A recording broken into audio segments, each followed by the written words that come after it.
안녕하세요. 잼잼 리뷰입니다. 알아도 좋고 몰라도 좋지만 알면 더 재미있는 파묘에 담긴 숨겨진 이야기 바로 시작합니다.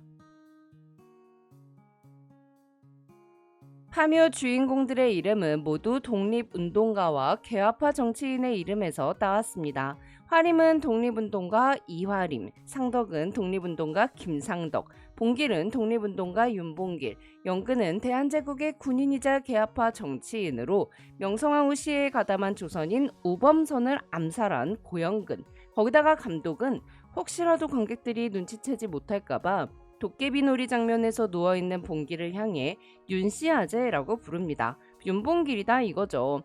또한 이 두 캐릭터 또한 독립운동가 박자의 오광심의 이름을 따왔고, 보국사를 창건한 스님 법명인 원봉은 독립운동가 김원봉에서 따왔습니다. 두 번째, 영화에 등장하는 차의 차량 번호는 화림과 봉길이 탄 차가 0301, 상덕과 영근이 탄 차가 0815, 운구차 번호는 1945입니다.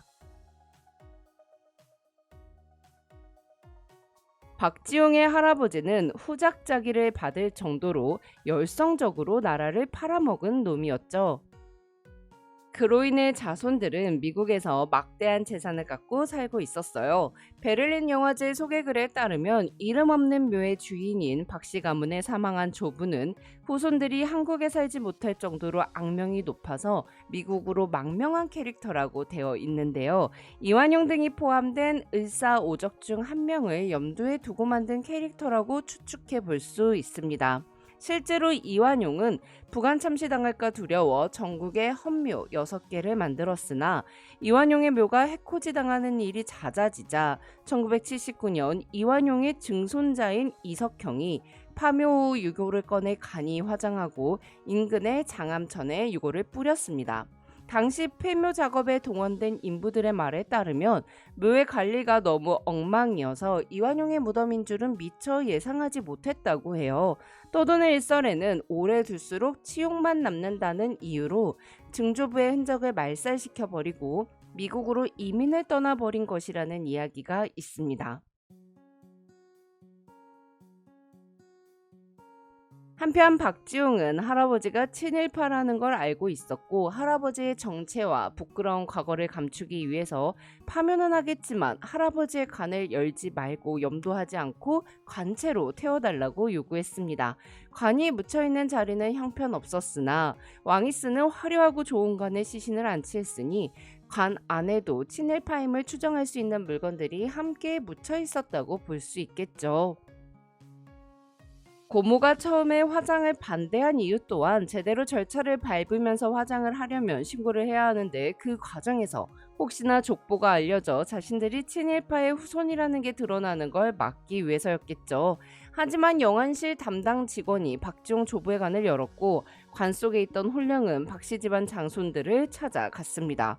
LA에 있는 박지용의 아버지를 먼저 찾아가 죽였고, 이후 서울 프라자 호텔에 있던 박지용에게 찾아가 몸에 들어가게 됩니다. 이후 박지용은 상덕이 보는 앞에서 일본에 충성하는 말을 읊는데요. 이때 유리창에 비친 서울 도심에 조선 총독부 건물이 확 지나가더라고요. 그런데 아무리 사람이 묻혀서는 안 될 악재에 묻혀 있었다 하더라도 그에 대한 보복으로 자손들을 죽이려 한다는 게 참 이해가 안 되잖아요. 근데 또 생각해보면 나라 팔아먹은 놈에게 최우선은 그 누구보다 자기 자신이겠죠. 박지용이 할아버지 귀신에 의해 사망하자 상덕 일행은 비가 오는 날에는 화장을 하지 않는다는 법칙을 깨고 급하게 관을 화장해 버립니다. 비 오는 날 화장하면 좋은 곳으로 가지 못한다는 건데, 장재영 감독이 의도한 것인지는 모르겠으나 나라 팔아먹은 친일파니까 죽어서 좋은 곳에 못 가도 괜찮은 거 아닌가요? 한편 박지용의 할아버지 관을 꺼낸 후 마무리를 하던 일꾼 중 한 명이 갑자기 나타난 이상한 뱀을 보고 놀라 삽으로 머리를 자르게 되는데요. 이 뱀은 누레온나라고 하는 여자의 머리와 뱀의 몸을 가진 일본 요괴 중 하나입니다. 박지용 할아버지의 묘에 첩장되었던 건 1600년대 일본의 내전인 세키가와라 전투에 참여했던 사무라이였습니다. 그 전쟁에 참여한 이들의 상당수는 우리나라를 수탈했던 외장들인데요. 즉 한국의 맥을 끊겠다고 죽은 지 몇백 년 된 사람의 영혼을 칼에 깃들게 하여 그 간을 우리나라 허리인 태백산맥에 묻은 거죠. 땅을 파도 새말뚝이 나오지 않았던 이유는 가로가 아닌 세로로 길게 박혀 있었던 일본 장수가 곧 새말뚝이었기 때문이고요. 또한 험한 것이 원래 있으려고 했던 남산 신사는 일제 강점기 때 일제가 세운 조선 신궁입니다. 국토뿐만 아니라 민족 정신까지 말살시켜 황국 시민화하겠다는 일제의 획책으로 일본은 경성 전역에서 보이는 남산에 식민 지배의 상징물을 세운 거죠. 이후 일본은 조선인들의 신사참배를 의무화시켰으며 학생들을 신사참배에 동원시켰습니다. 1945년 해방 후 일본인들이 조선 신국을 직접 해체 및 철거했고 이후 남산의 그 자리에는 안중근 의사 기념관이 세워졌습니다. 7번째, 봉길의 몸에 있는 문신은 충문을 새긴 것으로 봉길을 지켜주는 부적 같은 존재였는데요. 험한 것이 봉길의 간을 꺼내려 했을 때 충문이 새겨진 곳은 건드리지 못했던 것을 토대로 성덕과 하림, 영근은 얼굴에 충문을 새기고 새말뚝을 제거하기 위해 묘를 다시 찾아갔습니다. 세 사람의 얼굴이 처음 차 안에서 드러났을 때 저를 포함해 많은 관객들이 웃으시더라고요. 장재영 감독은 실제로 고등학교 때까지 야구 선수를 하다가 신내림을 받아서 무속인이 된 분을 만났고 그 무속인이 자신을 보호하기 위해 온몸에 문신을 했던 것을 보고 봉길 캐릭터를 만들어냈다고 합니다. 험한 것이 묻혀있던 묘가 위치한 산과 보국사에서 묘 입구로 가는 첩첩산중의 뱅길, 굳게 잠긴 산의 출입구, 산을 올라가는 비탈길, 하림이 일본 장군을 유인했던 주목, 이 모든 장소가 영화에서는 하나의 공간으로 그려졌지만 실제로는 전국 각지의 다른 공간을 나누어 촬영한 후 한 공간인 듯 연결시킨 것입니다. 지간인 성덕은 흙을 맛보며 땅의 기운을 느끼는데요. 성덕이 맛보는 흙은 콩가루와 각종 과자를 섞어 만들어 맛있었다고 합니다.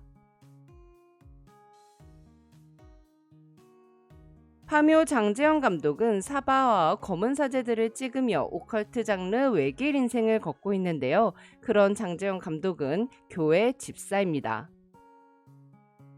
마지막으로 영화의 결말에서 축사의 돼지들과 사람들의 간을 먹은 범인으로 경찰은 죄 없는 반달가슴곰 한 마리를 생포했습니다. 여론은 이 반달가슴곰을 죽여야 하는지 살려야 하는지 의견이 분분했는데요. 진짜 범인은 따로 있는데 진실은 보지 못한 채 엉뚱한 걸 쫓는 장면을 통해 눈을 제대로 뜨고 도깨비불에 홀리지 않고 밝은 면의 그 이면 어두운 곳을 직시해야 진실을 찾을 수 있다는 메시지를 주고 싶었던 게 아닐까 싶더라고요. 지금까지 잼잼 리뷰였습니다. 감사합니다.